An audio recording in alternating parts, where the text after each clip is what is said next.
Hi everyone, आज हम लोग पढ़ेंगे a rose for Emily written by William Faulkner. इस स्टोरी में एमली की डेथ हो चुकी है और पूरे टाउन के लोग आए हैं एमली को अंतिम विदाई देने के लिए। अब जितने भी पूरे टाउन के लोग होते हैं ना, एमली का उन लोगों को ना घर देखना होता है क्योंकि एमली का घर बहुत ही ज़्यादा ब्यूटीफुल था। वो बाहर से देखने में बहुत ज़्यादा ब्यूटीफुल था।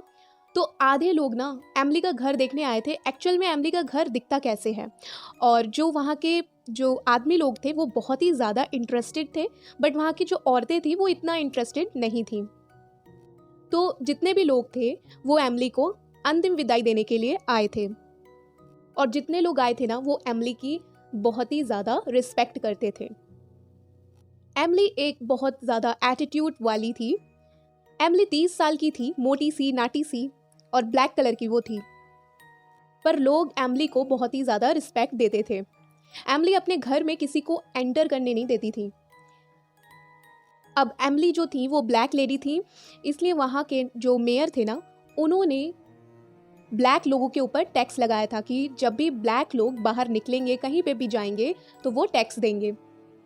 तो एमली ना ही टैक्स देती थी और ना ही मेयर के जितने भी रूल रेगुलेशन थे वो फॉलो बिल्कुल भी नहीं करती थी।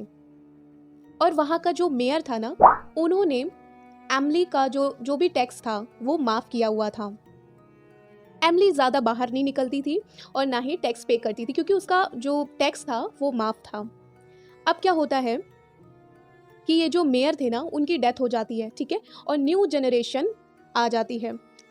अब न्यू जनरेशन वालों को नहीं पता था कि एमली का जो टैक्स है ना वो माफ़ किया हुआ था। तो जो भी वहाँ के मेयर थे, न्यू जनरेशन के मेयर, उन्होंने देखा कि यहाँ पे जितने भी ब्लैक लोग हैं वो ना टैक्स दे रहे हैं, टैक्स को पे कर रहे हैं, पर ये जो एमली है वो अपने टैक्स को पे नहीं कर रही। तो वहाँ के मेयर ने क्या किया, सबसे पहले एमली को एक नोटिस भेजा। एमली ने कोई रिप्लाई नहीं किया, कोई रिप्लाई नहीं दिया। कुछ दिन बीतने के बाद वहाँ के मेयर ने फिर से एक लेटर लिखा, फिर भी एमली ने कोई भी रिप्लाई नहीं दिया। फिर थोड़े दिन बीतने के बाद वहाँ के मेयर ने कहा अब तो बहुत हुआ। तो जितने भी वहाँ के लोग थे, मेयर थे, वो एमली के घर में गए। अब मैंने आपको बताया था ना, एमली 30 साल की थी और मोटी सी नाटी सी ब्लैक कलर की। वो आती हैं और मेयर से, ऑफिसर से बात करती हैं और बोलती हैं कि आपको नहीं पता कि मेरे लिए टैक्स माफ़ है।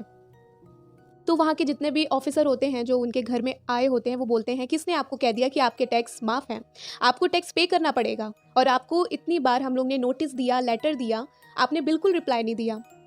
तो एमली ने बोला कि जो पुराने मेयर थे ना, उन्होंने मेरे सारे टैक्स माफ़ कर दिए थे, नहीं यकीन है तो आप जाके पूछ सकते हैं। अब वो ऑफिसर किससे पूछें क्योंकि उनकी तो डेथ हो चुकी है। इसलिए एमली ना बहुत ही ज़्यादा एटीट्यूड में होके बोलती है कि मैं ना ही बाहर निकलती हूँ और ना ही मैं टैक्स पे करूँगी, आपको जो करना है आप कर लीजिए, मुझे कोई फ़र्क नहीं पड़ता। क्या आप लोगों को पता है कि मेरे घर वालों ने, जो मेरे दादा परदादा थे, उन्होंने ना यहाँ का टाउन बनाने के लिए अपनी कुर्बानी दे दी, इसलिए ये सारे टैक्स मेरे लिए माफ़ हैं। जब एमली की बात ऑफिसर सुनते हैं तो वो वहाँ से चले जाते हैं।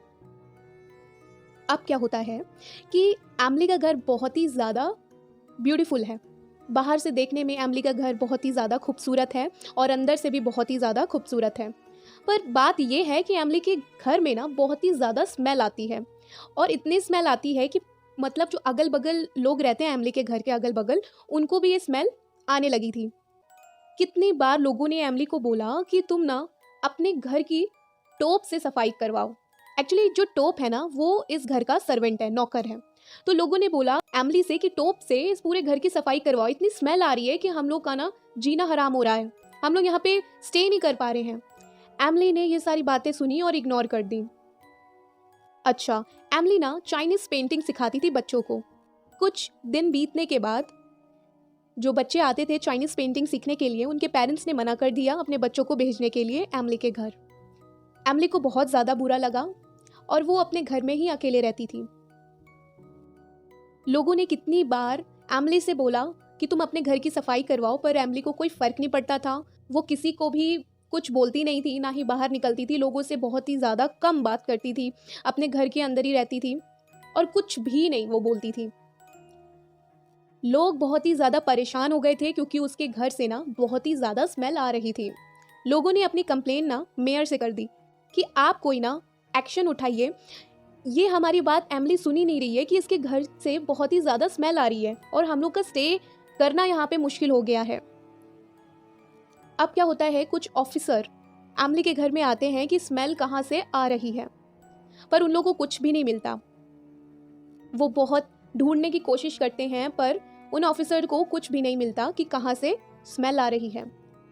अब यहाँ से ना एमिली की पुरानी जिंदगी शुरू होती है कि जब एमिली के फादर की डेथ हुई थी तो एमिली को बहुत ही ज़्यादा बुरा लगा था। उसको यकीन नहीं हो रहा था कि उसकी फादर की डेथ हो चुकी है। एमिली एकदम डिप्रेशन में थी और वो 30 साल की हो चुकी थी।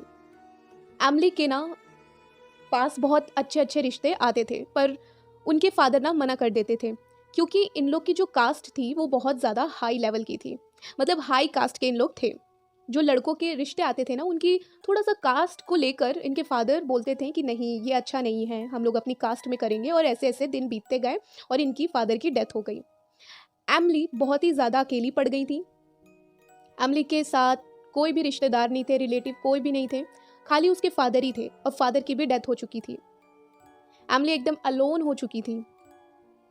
अब क्या होता है, एक दिन एमिली से एक लड़का मिलता है जिसका नाम होता है हामर। ठीक है, हामर एमिली से मिलता है, मुलाकात होती है दोनों की और दोनों आपस में बातचीत करते हैं और इन दोनों ना आपस में डेट करने लगते हैं। लोगों को ये बर्दाश्त नहीं होता क्योंकि हामर की जो कास्ट है ना वो बहुत ही ज़्यादा लो है और जो ये एमिली है इसकी कास्ट बहुत ज़्यादा हाई है।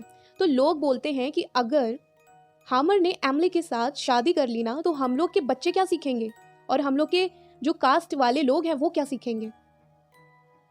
तो वहाँ के लोगों ने प्लान बनाना शुरू कर दिया कि आज ही रात हैमर को ना हम लोग यहाँ से भगा देंगे, ये मुड़ के भी नहीं यहाँ पे आएगा हम लोग के टाउन में। हैमर को ये सब पता चल गया था कि गांव वाले ना मुझे छोड़ेंगे नहीं अगर मैं एमिली को प्रपोज कर दूंगा तो। अच्छा, अब ना एमिली को भी ये बात पता लग चुकी थी कि लोगों ने हैमर को कैसे भगाने का प्लान बना के रखा हुआ है क्योंकि हैमर जो था वो लोअर कास्ट का था। तो एमिली क्या करती है, उस रात बाहर जाती है, एक स्टोर में जाती है, मेडिकल स्टोर में जाती है और वहाँ से पॉइजन खरीदती है। वहाँ का जो इंसान होता है जो पॉइजन देता है जिससे वो मांगती है तो वो पूछता है कि एमिली तुम पॉइजन क्यों लेके जा रही हो।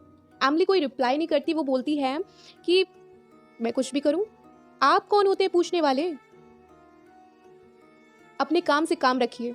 और वो वहाँ से पॉइजन लेती है क्योंकि एमिली ना बहुत ही ज़्यादा एटीट्यूड वाली होती है, तो बहुत ही ज़्यादा एटीट्यूड में ये बोलती है कि आप अपने काम से काम रखिए। वो वहाँ से पॉइजन लेती है और आगे एक और शॉप में जाती है, वहाँ से हैमर के लिए ढेर सारे गिफ्ट खरीदती है।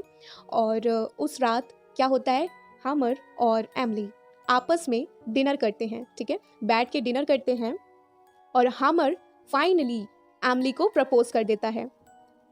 एमिली क्या करती है, जितने भी गिफ्ट्स वो लाती है ना वो हैमर को दे देती है। एक्चुअली उस रात ना एमिली ने हैमर के खाने में ना पॉइजन मिला दिया था क्योंकि जब एमिली के फादर की डेथ हुई थी तब 3 दिन तक उसने अपने फादर की डेथ बॉडी को अपने पास में रखा था और किसी को बताया नहीं था कि एमिली के फादर की डेथ हो चुकी है। जब एमिली का पूरा घर स्मेल से भर गया था तो लोगों को पता चल गया था कि एमिली के घर में कुछ ना कुछ तो हुआ है कि एमिली के घर से इतनी ज़्यादा स्मेल आ रही है। जब कुछ लोग एमिली के घर में गए तब देखा कि एमिली के फादर की डेड बॉडी रखी हुई है। कैसे भी करके लोगों ने एमिली से उनके फादर की डेड बॉडी को छीना और अंतिम संस्कार किया। तब से एमिली अपने घर में किसी को भी घुसने नहीं देती थी और अकेले ही उस पूरे घर में रहती थी।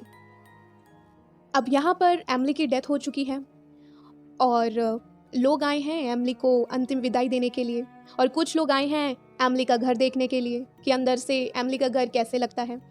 एमिली के घर में जब वो टाउन के लोग आते हैं तो देखते हैं कि हर जगह धूल मिट्टी और बहुत ही ज़्यादा गंदा पड़ा हुआ है, पर घर बहुत ही ज़्यादा खूबसूरत है।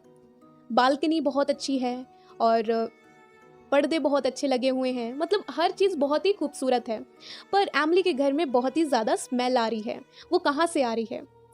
जब कुछ लोग ना ऊपर चढ़ के जाते हैं, क्योंकि एमली का जो बेडरूम होता है वो ऊपर होता है, ठीक है, ऊपर वाले फ्लोर में होता है। तो कुछ लोग जब ऊपर वाले फ्लोर में जाते हैं और गेट को खोलते हैं तो वो क्या देखते हैं कि एक बहुत ही प्यारा सा सुंदर सा बेड है, ठीक है, और ड्रेसिंग टेबल में ढेर सारे गिफ्ट्स पड़े हुए हैं, और जो बहुत ही खूबसूरत सा बिस्तरा है ना, बेड है, वहाँ पर ना एक स्केलेटन है, वो चादर से बिल्कुल चिपका हुआ है, और उसके बगल में एमली लेटी हुई है।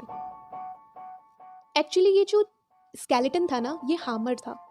उस रात एमली ने हामर को ना ये पॉइजन दे दिया था, क्योंकि एमली को डर था कहीं लोग मेरे घर में आकर, जैसे मेरे फादर को ना उनकी डेड बॉडी को खींच के ले गए थे अंतिम संस्कार करने के लिए, कहीं हामर को मेरे से दूर ना कर दें। इसलिए एमली ने हामर को ना पॉइजन दे दिया था, और इसलिए एमली के घर से इतनी ज़्यादा स्मेल आ रही थी। यहीं पे हम लोग की स्टोरी फिनिश होती है। आई होप कि आपको ये स्टोरी पसंद आई होगी। अगर आपको ये स्टोरी अच्छी लगी है तो लाइक कीजिएगा, सब्सक्राइब कीजिएगा और शेयर ज़रूर कीजिएगा। Thank you.